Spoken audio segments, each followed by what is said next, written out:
बच्चों, आज हम आपको चैप्टर 19 अलंकार पढ़ाने जा रहे हैं। ये आप लोगों के लिए अभी नया है, तो इसलिए इस पर विशेष ध्यान दीजिएगा और ये आगे तक आपको काम देगा, इसलिए इसको ध्यान से पढ़िएगा। तो अलंकार का शाब्दिक अर्थ होता है आभूषण या गहना। तो जिस तरह से किसी को अपनी सुंदरता बढ़ाने के लिए गहने या आभूषण पहनने पड़ते हैं, उसी तरह शब्दों की शोभा बढ़ाने के लिए हम अलंकार का प्रयोग करते हैं। अलंकार के दो भेद होते हैं, शब्दालंकार और अर्थालंकार। सबसे पहले हम पढ़ाते हैं शब्दालंकार। जिस अलंकार में शब्दों में काव्य सौंदर्य में जहाँ शब्दों में काव्य सौंदर्य की वृद्धि होती है, वहाँ शब्दालंकार का प्रयोग होता है। अब शब्दों में कैसे? जैसे एक एक शब्द की रचना करने से जहाँ काव्य में सुंदरता आती है, उसे शब्दालंकार कहते हैं। शब्दालंकार के तीन भेद होते हैं। सबसे पहले अनुप्रास। अनुप्रास का अर्थ है किसी वस्तु को अनुक्रम में रखना। अनुक्रम यानी एक क्रम। अब जहाँ किसी वर्ण की आवृत्ति एक से अधिक बार होती है, तो मतलब एक से अधिक, चाहे 2, 4, 6 जितनी भी बार, यहाँ वर्ण की आवृत्ति होती है, शब्द की नहीं, तो यहाँ अनुप्रास अलंकार होता है। जैसे रघुपति राघव राजा राम, यहाँ र 4 बार आया है, तो यहाँ क्या हो जाएगा? अनुप्रास अलंकार। विमल वाणी ने वीणा ली, वह शब्द का यहाँ 3 बार प्रयोग हो गया है। तो चारु चंद की चंचल किरणें, च वर्ण की यहाँ आवृत्ति 3 बार हुई है। मुदित महीपति मंदिर आए, म वर्ण की आवृत्ति हुई, तो इसलिए यहाँ अनुप्रास अलंकार होगा। अब आता है दूसरा यमक अलंकार। शब्दालंकार का ये दूसरा भेद है, यमक। तो जहाँ एक ही, देखिए पहले अनुप्रास में क्या था? वर्णों की आवृत्ति, यहाँ शब्दों की आवृत्ति होती है। यहाँ एक ही शब्द एक से अधिक बार आए और हर बार उसका अर्थ अलग अलग हो, वहाँ यमक अलंकार होता है। मतलब वो 2 बार भी हो, 2 से ज़्यादा भी हो सकता है, लेकिन हर बार उसका अर्थ अलग हो, तो वहाँ यमक अलंकार होता है। एक काली घटा का घमंड घटा। यहाँ काली घटा यानी काले बादल, घमंड घटा, घटा यानी कम हुआ, तो यहाँ घटा का अर्थ है बादल, यहाँ घटा का अर्थ होगा कम होना, तो यहाँ क्या होगा? यमक अलंकार। 3 बेर खाती थी, वह 3 बेर खाती है। यहाँ ये बताया गया 3 बेर, एक बार 3 बेर का मतलब है 3 बार, और दूसरे 3 बेर का मतलब 3 बेर, जो खाने वाली बेर होती है वो। तो दोनों जगह अर्थ अलग अलग है, इसलिए यहाँ यमक अलंकार है। कनक कनकता सौगनी मादकता अधिकाय। यहाँ क्या? कनक का अर्थ क्या होता है? सोना, और कनक का अर्थ होता है धतुरा। जैसे कनक का अर्थ गेहूं भी होता है, लेकिन यहाँ एक कनक का अर्थ है सोना और दूसरे का अर्थ धतुरा। तो यहाँ कह रहे हैं कि एक सोने धतुरे से भी ज़्यादा क्या चीज़ है, किसमें नशा होता है? सोने में। तो यहाँ क्या? कनक कनकते सौगुनी मादकता, यानी सोने में धतुरे से 100 गुना अधिक नशा होता है। कि एक को खाने से इंसान पागल होता है और एक को पाने से ही पागल हो जाता है। फिर आता है श्लेष अलंकार। श्लेष का अर्थ है चिपकना। यहाँ एक ही शब्द, यहाँ देखो वहाँ वर्ण कई बार आते हैं, उस दूसरे में शब्द कई बार हैं, और श्लेष में क्या होता है? एक ही बार शब्द कोई आता है, लेकिन उसमें कई अर्थ चिपके होते हैं, तो वहाँ श्लेष अलंकार होता है। ऐसे भिखारिन को देख पट देत बार बार। अब यहाँ क्या है? भिखारिन को देखकर वो बार बार, पट का मतलब दरवाजा, अब पट का मतलब होता है वस्त्र, तो अपने तरह से अर्थ इसका लगा। भिखारिन को देख पट देत बार बार, यानी भिखारी को देखो बार बार दरवाजा बंद कर देता है। दूसरा कहता है नहीं, भिखारिन को देखकर वो बार बार उसे कपड़े देता है, तो इसके अर्थ अलग अलग हो गए, तो इसलिए यहाँ श्लेष अलंकार होता है। अब आता है वक्रोक्ति अलंकार।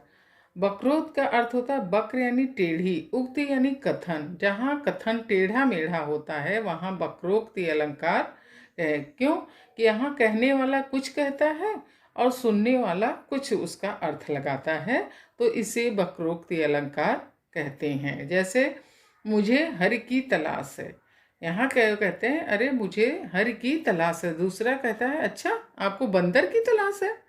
तो इसका क्या मतलब हो जाता है कि वो तो कह रहा है हर की तलाश यानी हमें भगवान की तलाश है, दूसरा क्या समझता है आपको बंदर की तलाश है।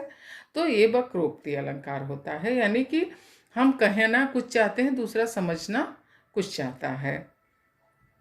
अर्थालंकार, अभी आपने देखा कि यहाँ शब्दों का हेरफेर था, शब्दों में चमत्कार उत्पन्न हो रहा था, तो ये शब्दालंकार। दूसरा अब देखिएगा इसमें अर्थ में चमत्कार होता है, इसलिए यहाँ अर्थालंकार होता है। जैसे पहला इसका है उपमा। जब हम किसी का किसी से उपमा देते हैं, उसकी तरह बताते हैं, तो यहाँ उपमा अलंकार होता है। जैसे जैसे किसी का रूप गुण आकार में एक दूसरे के समानता दिखाई पड़ती है ना, लोग कहते हैं ना वो अपने पापा की तरह, वो अपनी मम्मी की तरह है, तो यानी ये क्या कर रहे हैं, उपमा दे रहे हैं उनकी तरह। तो यहाँ उपमा अलंकार। जैसे पीपर पात सरिस मन डोला। अब ये कह रहे हैं मन कैसे डोल रहा है, पीपल के पत्ते की तरह, सरिस मतलब तरह, तो पीपर पात सरिस मन है, उसका मन पीपर के पत्ते की तरह डोलता रहता है। चांद सा सुंदर मुख, यानी मुख कैसा है, चंद्रमा के समान सुंदर।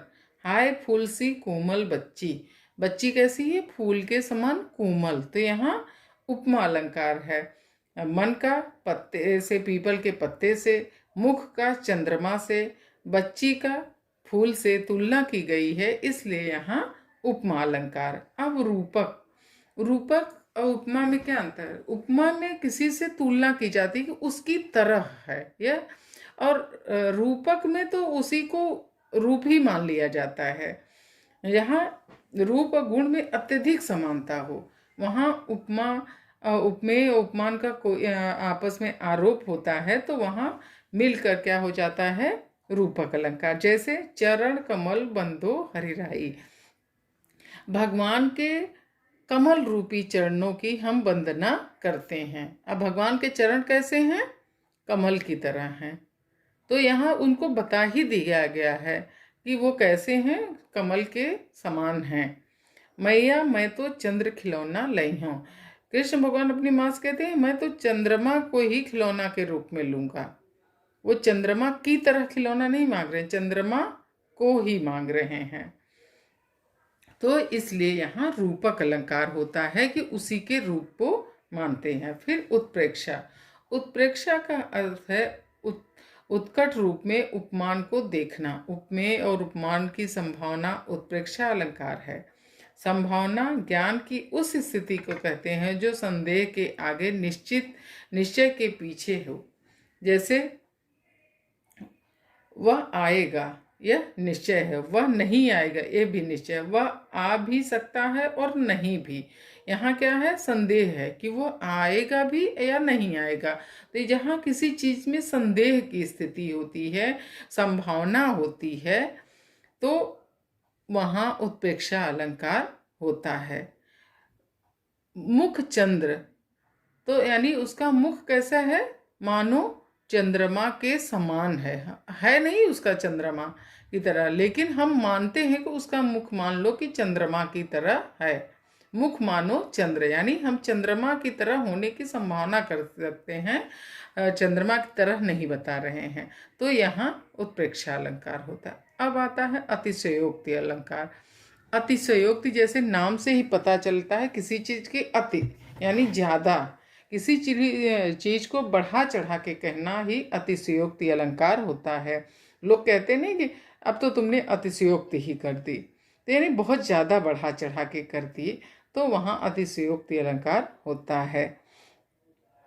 यहाँ कह रहे हैं जैसे हनुमत के पूंछ में लगन न पाई आग, लंका सगरी जर गई, गए निशाचर भाग। तो ये कह रहे हैं कि हनुमान की पूंछ में आग भी नहीं लगने पाई थी कि पूरी लंका जल गई और सारे राक्षस भाग गए। ये संभव है? नहीं संभव है, लेकिन वो कह रहे हैं कि ऐसा हुआ था।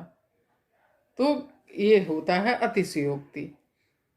अब कोई फेल बोलने वाले बच्चा कहे अरे वो तो क्लास में टॉप कर दिया, उसके सब में 100 में 100 ने, तो ये अतिशयोक्ति हो जाएगा। कहे अरे वो पास होने के लाले पड़े हैं, टॉप कर दिया।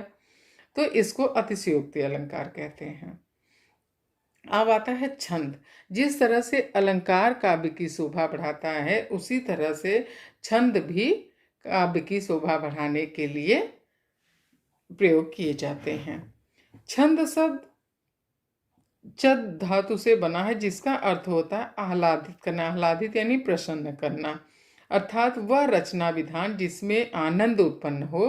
वर्ण या मात्रा की नियमित संख्या के विन्यास से जहाँ आह्लाद उत्पन्न होता है, छंद की रचना होती है। यानी जब हम किसी छंद का प्रयोग करते हैं तो उसको बोलने में खुशी महसूस होती है, तो उसे हम क्या कहते हैं?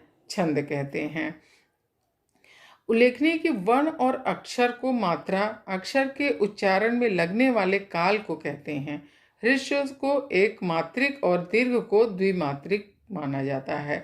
छंद में क्या होता है कि अब आगे डिटेल में पढ़ोगे, यहाँ तो सिर्फ आपको एक इसका परिचय दिया जा रहा है। यहाँ मात्राओं का होता है, जैसे आप लोग छंद कैसे पहचानो कि छोटा ऊ एक मात्रा, बड़ा ऊ दो मात्रा, छोटा अ एक मात्रा और बड़ा को दो। तो ये मात्राओं को ही गिना जाता है 13, 16 करके।